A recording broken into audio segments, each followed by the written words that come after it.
Now, I'm going to turn this over to John Weers, who's going to talk about one of his favorite subjects, which is the value of sharing data. So, John, why don't you go ahead?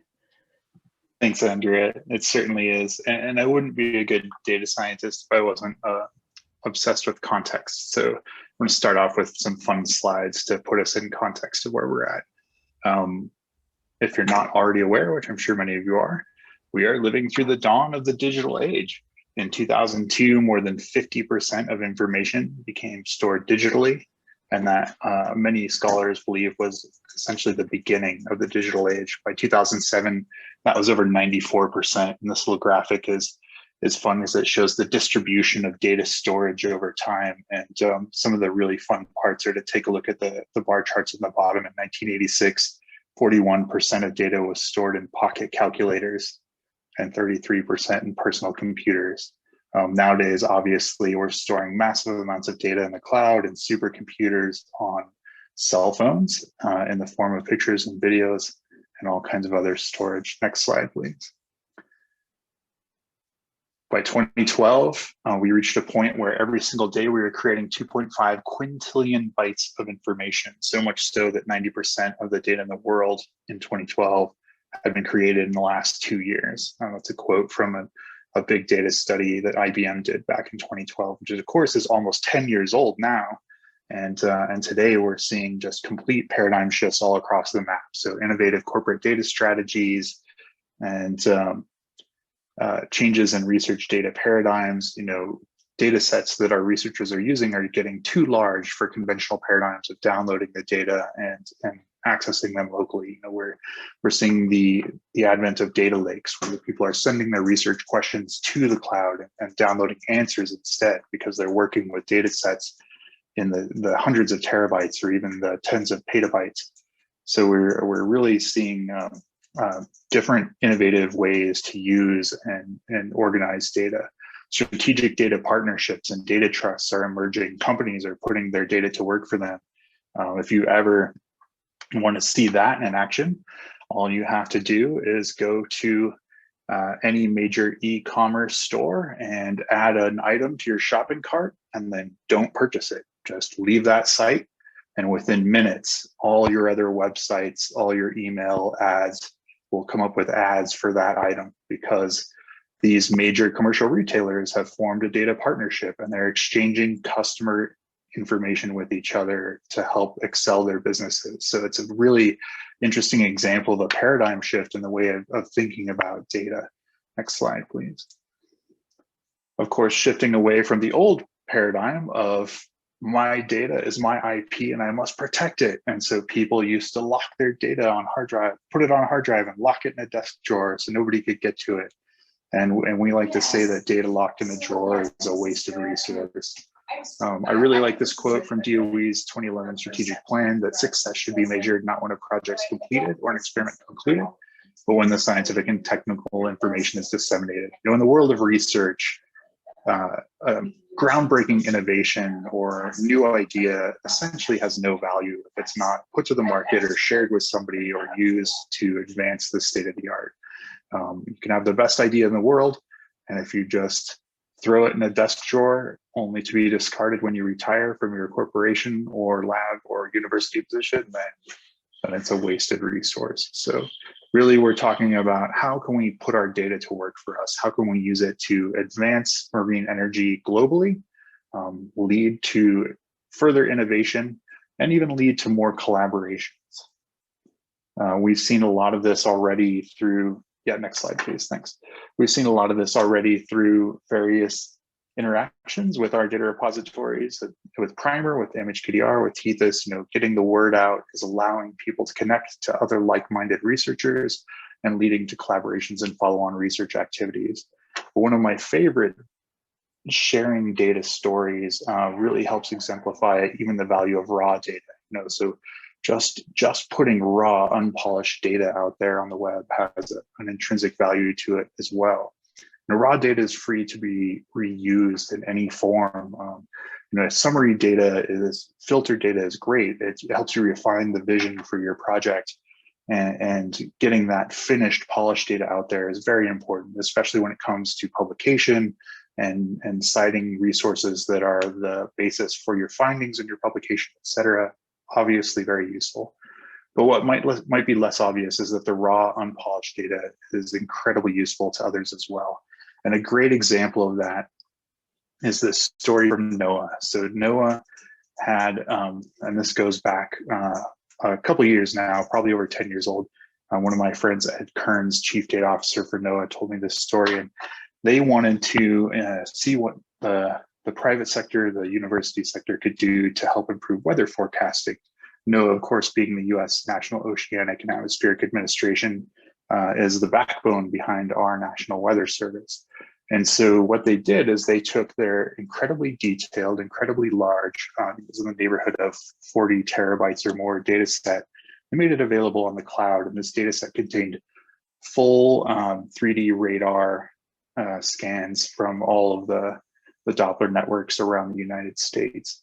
And what they were hoping for was for some innovative new partner or party to pick up those scans and write a better algorithm to scrub out the background noise, to scrub out birds, to scrub out tree scatter and these other radar issues to get a better, clearer picture of clouds.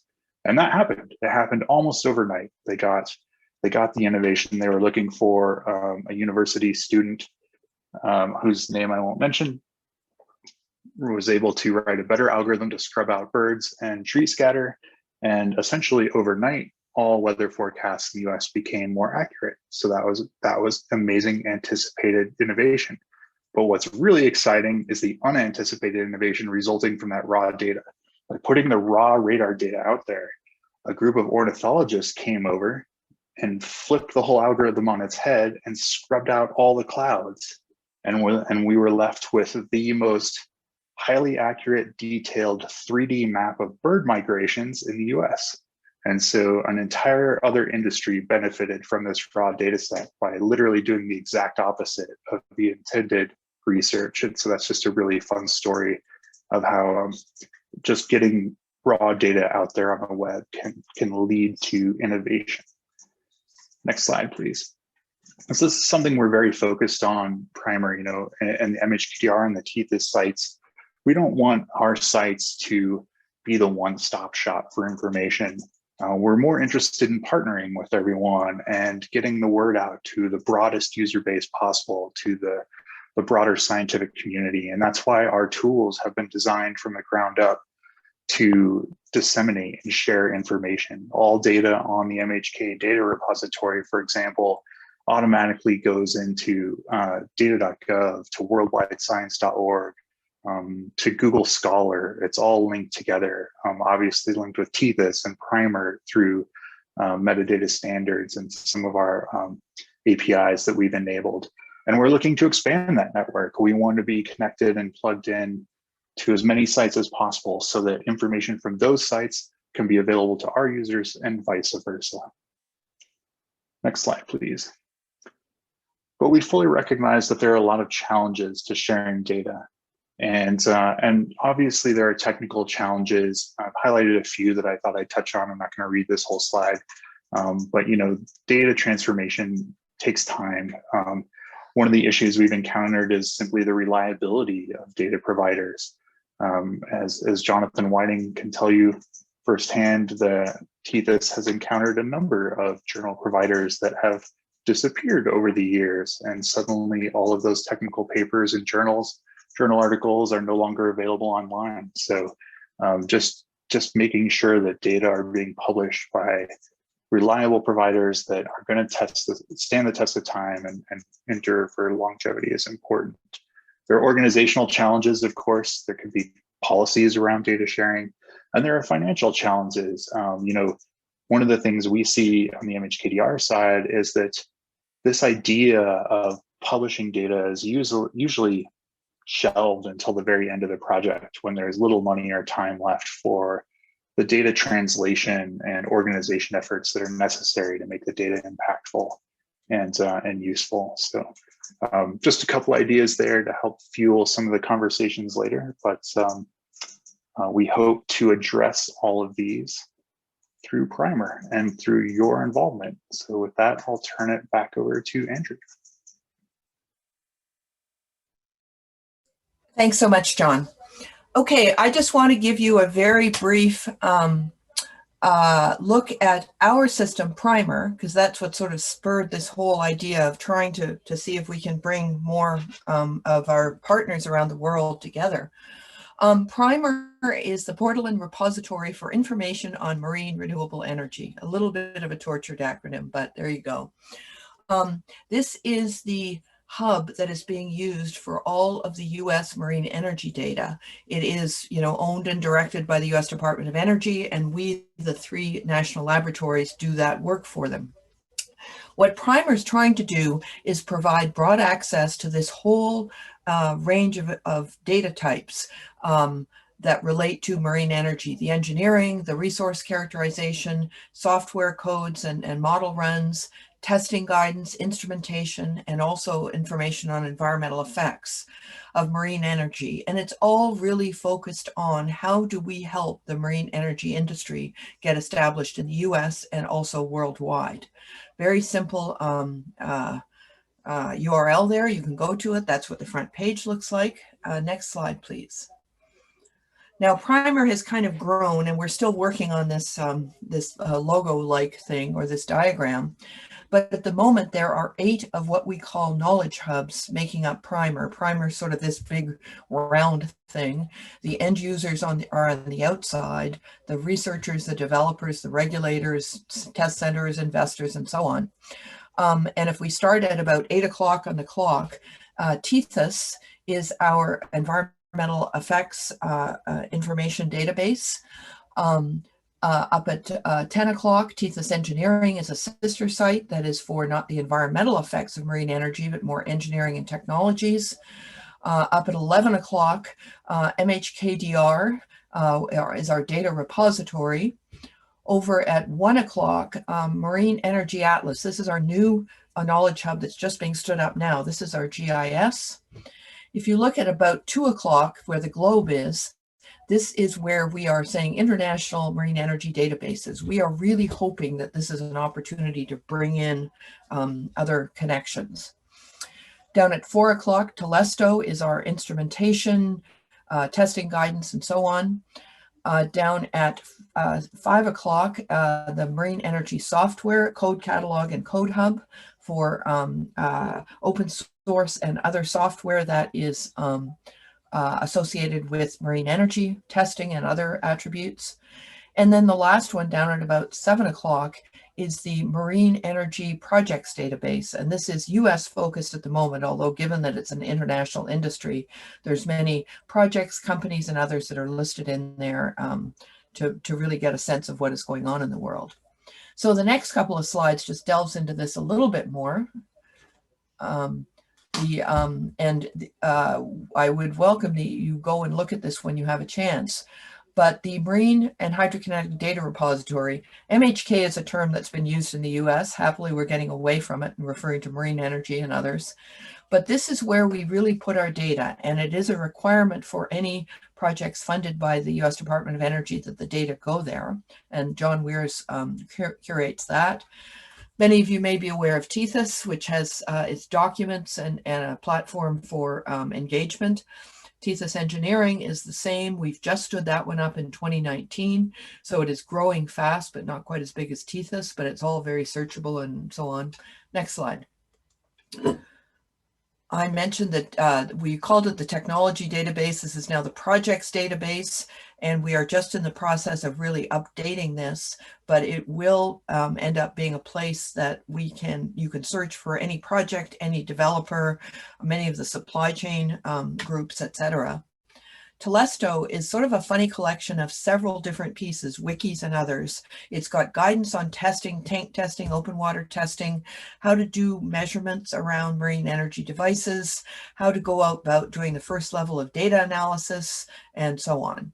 And that's really still just being fleshed out now. And the software is the Code Hub and Code Catalog, and these are mirrored on GitHub and so on, and some of the others from who are on the line can in your breakout groups can talk to that a lot better than I can. And what's missing here is our database, our GIS, the Marine Energy Atlas, which is just standing up. Okay, next slide.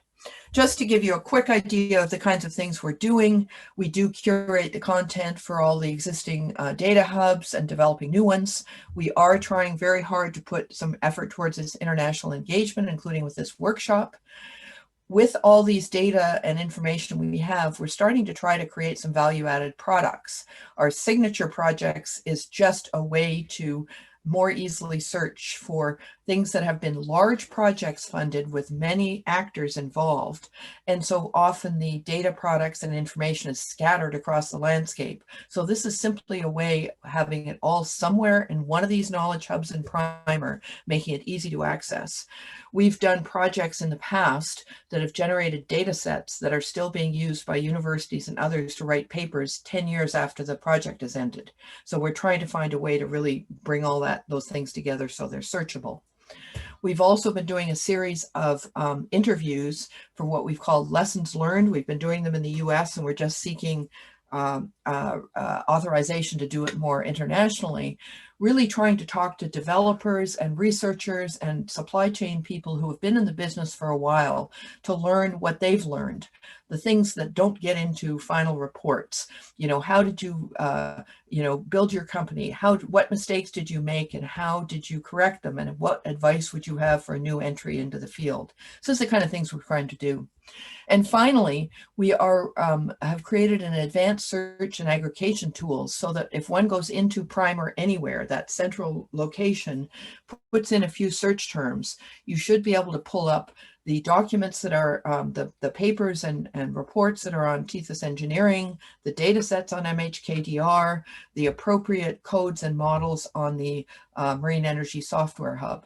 So we're just in the process of doing that. We've created some guidelines for data QC file formats and all that good stuff. So that's what's kind of that's our remit there to carry all of that out.